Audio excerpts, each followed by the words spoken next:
Morning. So good to be here, and yes, amen. In spite of the rain, we are here.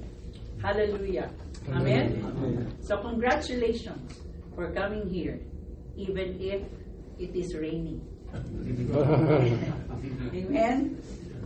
Because usually in the Philippine church, when it's raining, the members are becoming less. So not many can come. The rain in the Philippines is stronger. So it's a challenge. But praise the Lord for the rain, because the farmers need the rain, right? Yes. And also good morning to our visitor. We would like to welcome her. So, maybe later, Elder Ham will ask her, so she will introduce herself later.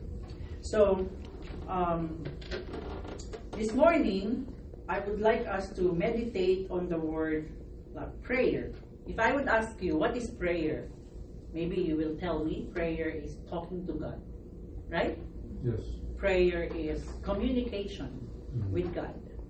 Maybe to others, they will say prayer is telling God what you want, telling God what you need, or prayer is asking God for something.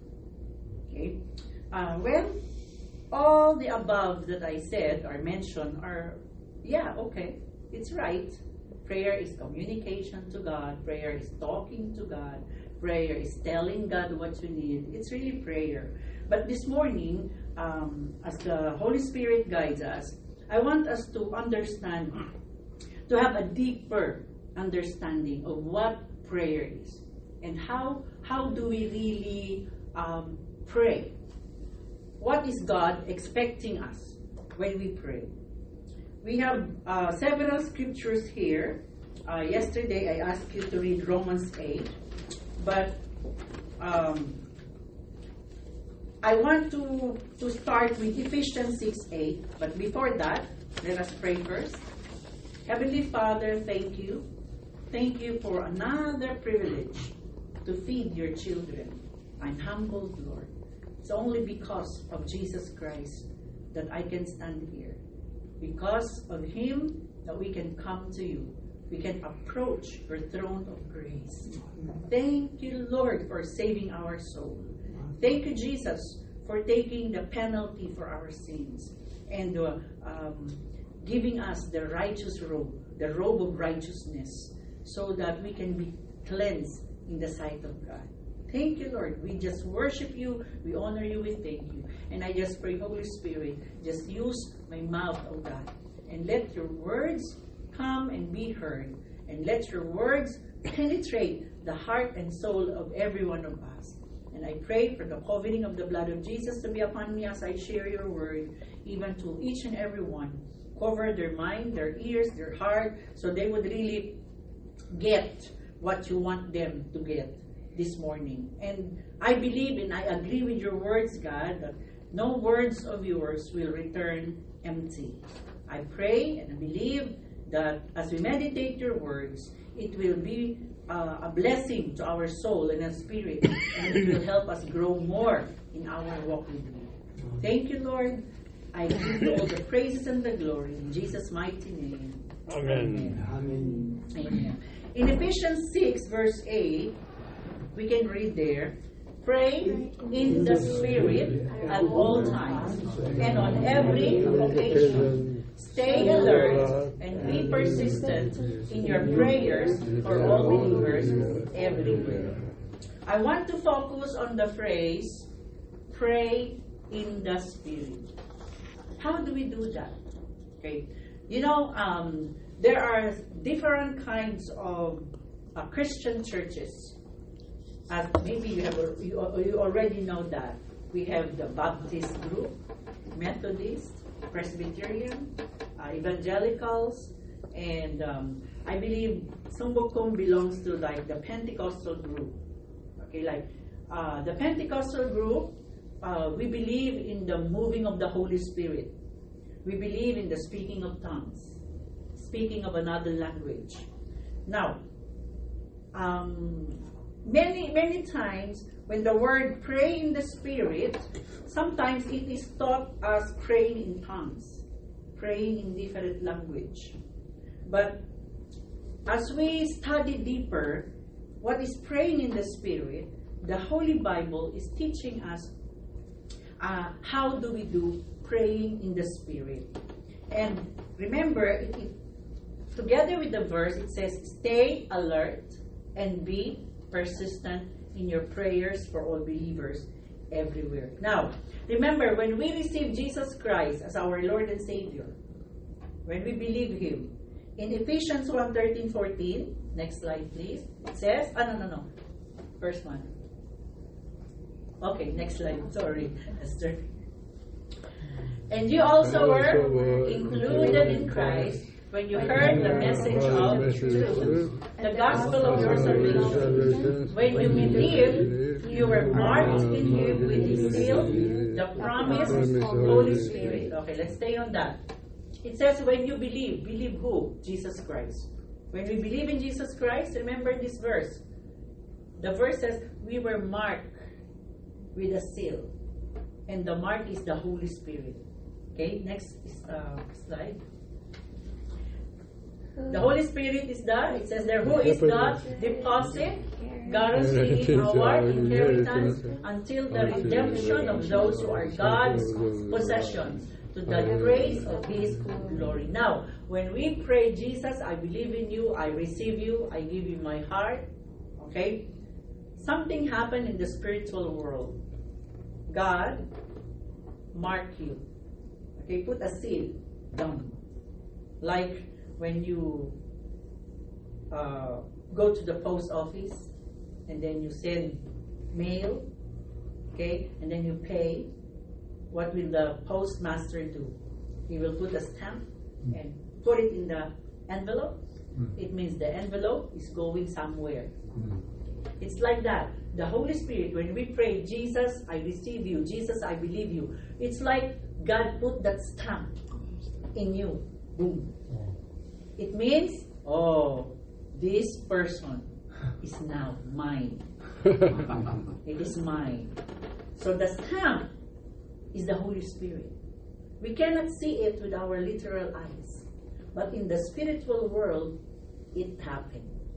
So every one of you who believe in the Lord Jesus Christ, we have the Holy Spirit in us. And do you remember my story when I was a little girl? In our house, we took care of a lady. Once in a while, an evil spirit will come to her. Truly. Evil spirit will come to her. She can lift up the bench by herself. When the evil spirit is in her, she can lift up the bench. She became very strong. Why? Because the evil spirit was inside her. And my father recorded her voice. And when they replayed it, the sound was different, not her voice. So they burned it. Now, you know, this lady, when the evil spirit was on the lady, and then some pastors who are serious in their relationship with God would come, the lady would close her eyes. And then my father would ask the lady, the evil spirit, why are you closing your eyes?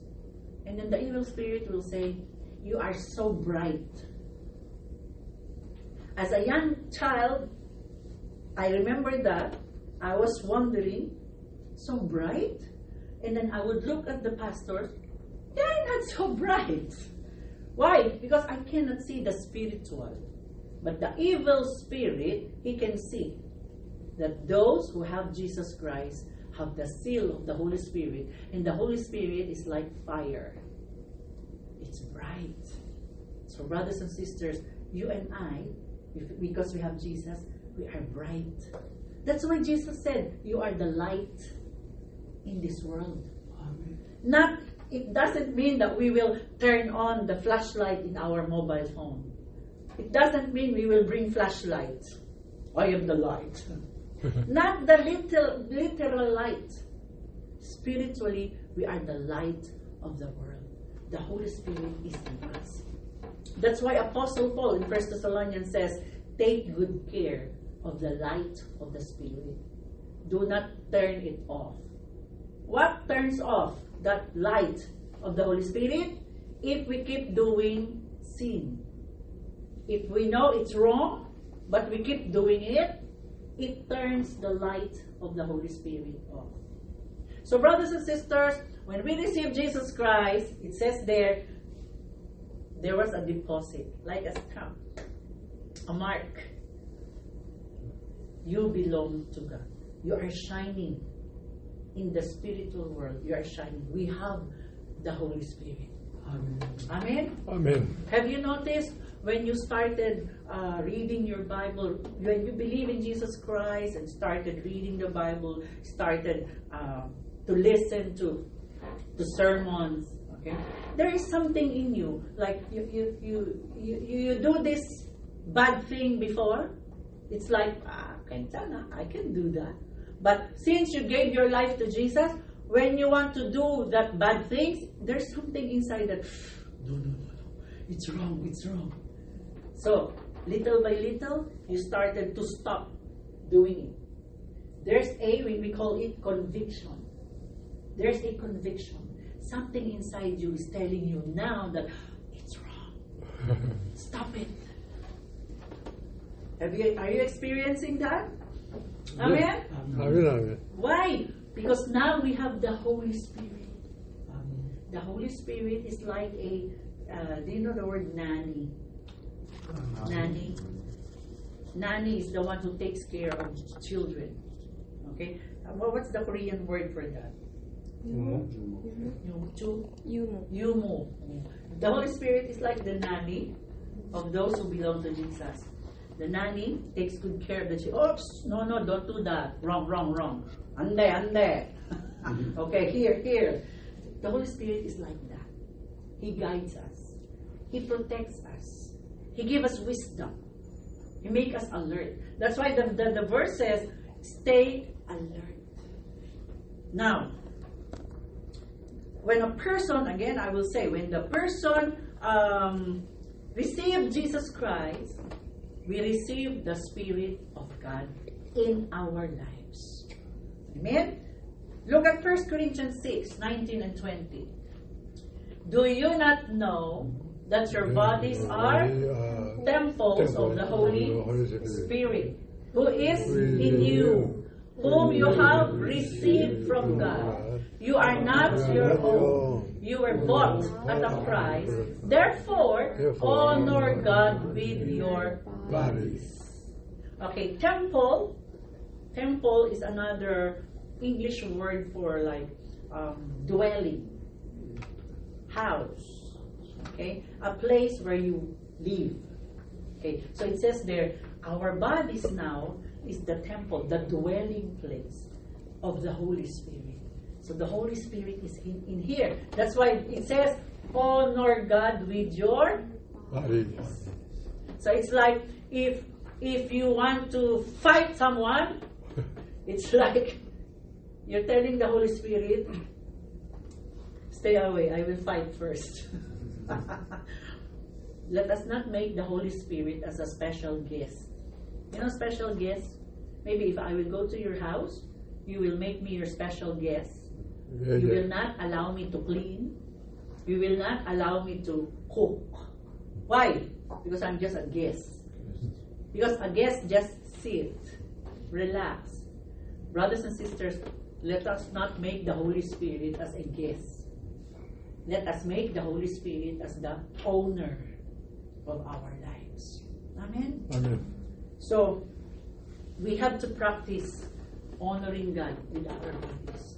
You know, on my younger years, okay, I used to watch movies that are not good.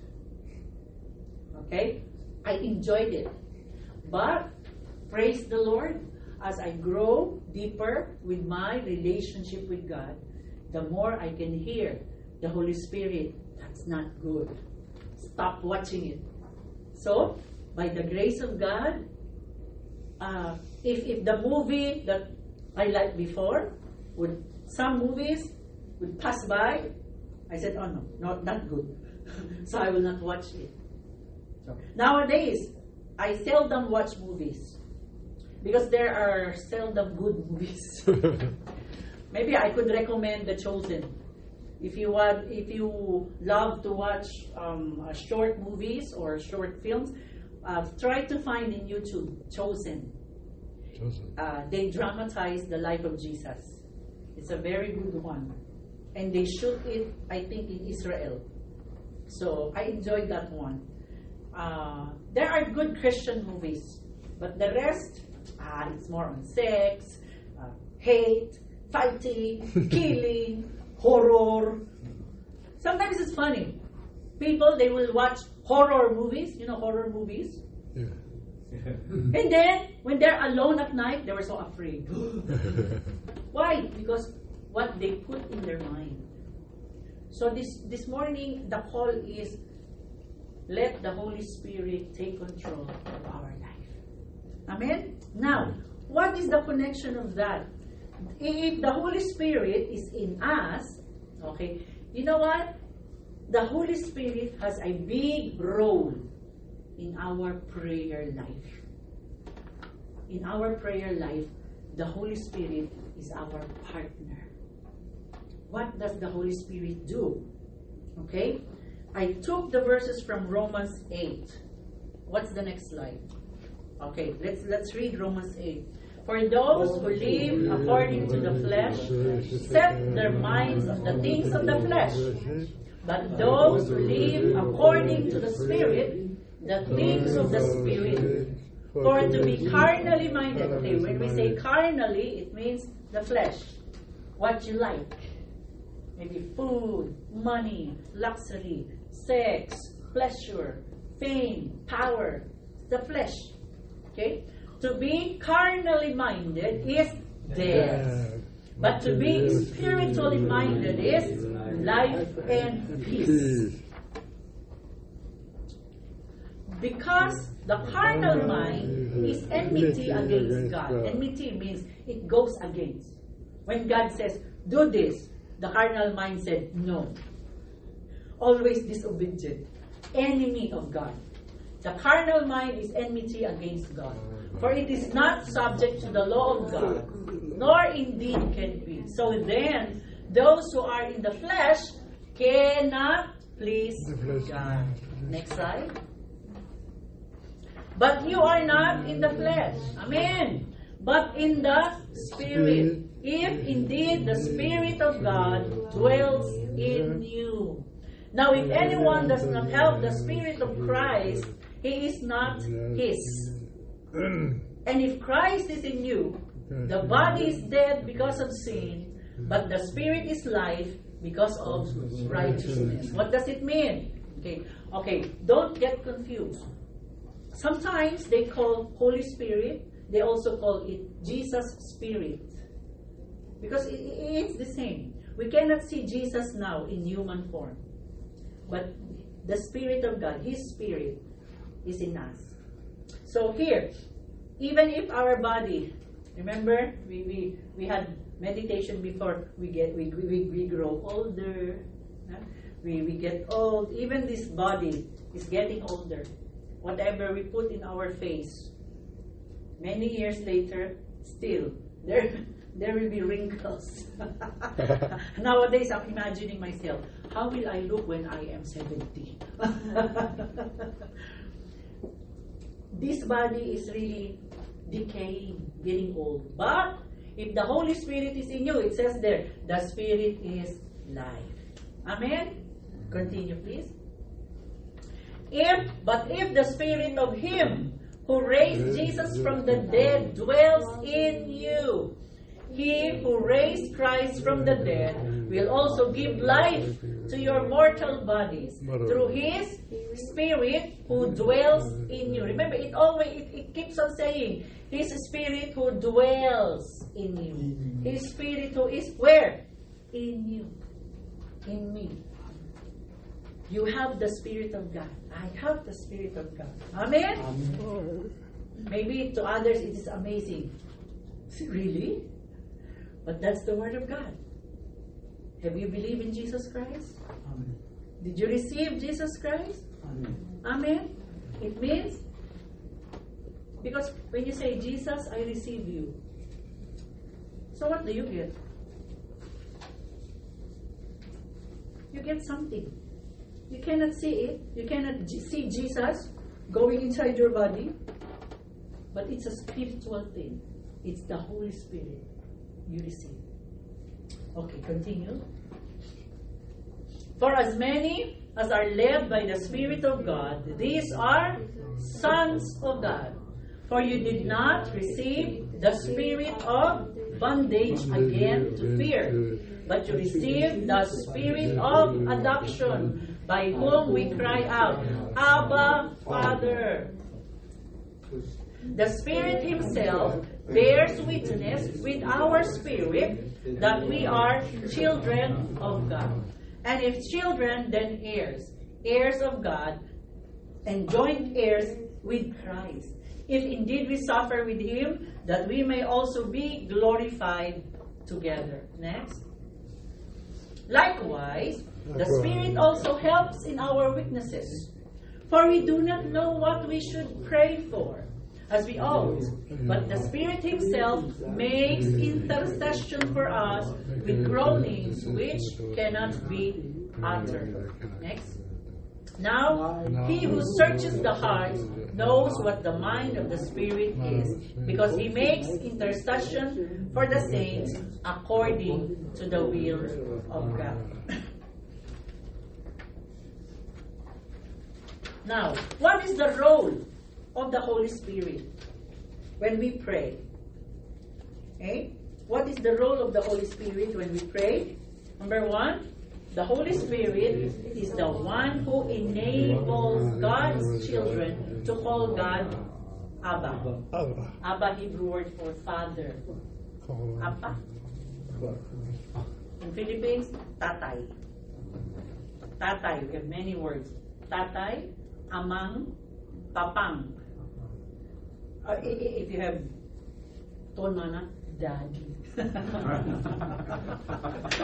Usually the word tatay is the native word. Okay, tatay. So it's a very classical word. Classic word, tatay. Okay. By my children, but Pastor Manuel, our children calls him Papa. Papa. Pastor Manuel's family, a little funny. Pastor Manuel and his next sister calls their father Tatay. The next child, and the fourth called their father Daddy. And the last child called their father Papa. So sometimes it's confusing. Now, it is the Holy Spirit who enables you and me to call God Abba, Father. Okay?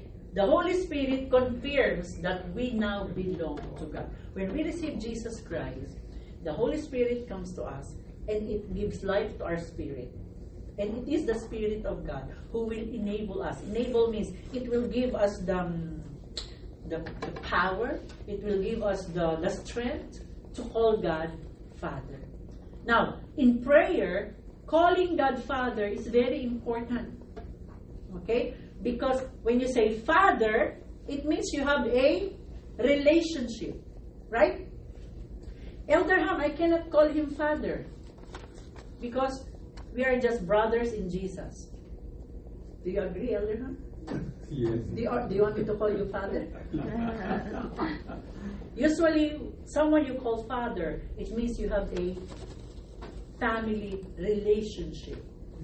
And when we talk to God, because of Jesus Christ, we become a child of God. Amen? Amen. As a child of God, now, who then is God? If you're a child of God, who is God? Your Father. Amen? And take note of this. In Matthew, next slide. Oh, no, Matthew? Oh, sorry. In Matthew, okay, I think it's in your paper. In Matthew 6:9, when the disciples asked Jesus, please teach us how to pray, Jesus said, this then is how you should pray. How did Jesus started? Our Father in heaven. Jesus taught the disciples, this is how you pray. Our Father who art in heaven.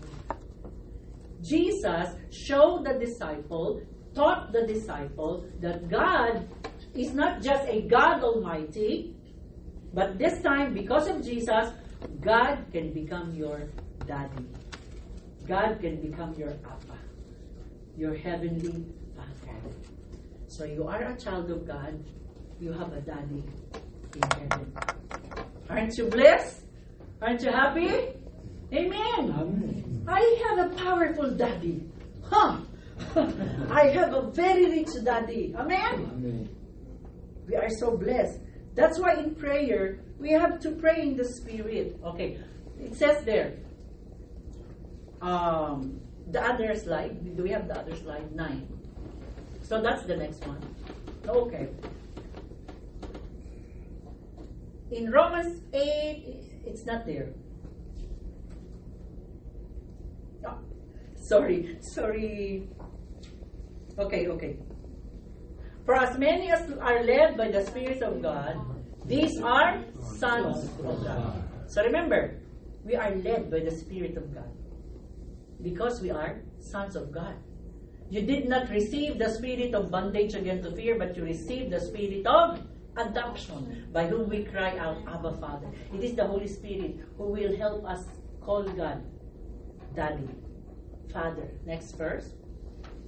The Spirit Himself bear witness with our spirit that we are children of God. What does it mean? When we receive Jesus Christ, the Holy Spirit comes to us and it works with our spirit.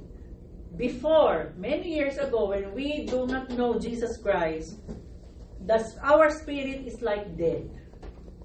No life. But when the Spirit came to our lives, okay, that Spirit awakened our spirit. Hold it. And like teaching our spirit, hey, wake up. Now you are a child of God. It gives us power within. Okay? That is the Holy Spirit. And it is the Holy Spirit that awakens our spirit, so this time we can pray. We can call on God. No need to memorize. Deep within, there is something inside helping us to talk to our Heavenly Father. Because when we were born again, we were born in the kingdom of God. Just like babies, when they were born, the first thing they would do was cry. They would be hit, so they would cry. It means to say they were born. So when we were born in the kingdom of God, this time we can cry. Amen? We can cry. Abba, hallelujah. We can talk to our God in heaven. No need to be afraid of God. No need to be ashamed. Because of Jesus Christ, we can come to God. The Holy Spirit will put in us the power to pray, the strength to pray. Next verse. So number 2, the Holy Spirit is the one who gives life. We became spiritually alive and connected with God, and will give life to our bodies, the resurrection, just like what Christ experienced on the first resurrection day. Listen to this one. Okay, I don't want you to get confused. The Holy Spirit is the one who gives life. As I told you before, when we are not, we haven't received Jesus Christ yet. We may be alive physically, but our spirit is dead. No hope. Doom. So when a person, even if he's alive, if he dies, his spirit is dead, and dead spirit goes to hell. Dead means you don't have connection with God. Therefore, God cannot bring you to heaven. How can God get you if you do not have connection with God? But when we receive Jesus Christ, the Spirit of God came in us, awakened our spirit. Amen? And because of that Holy Spirit, we have that connection with God. It's just like, imagine yourself. We used to be just walking around the earth, doing things. Hopelessly, we don't know. But when we receive Jesus Christ, imagine it. It's like there is a tie, a golden tie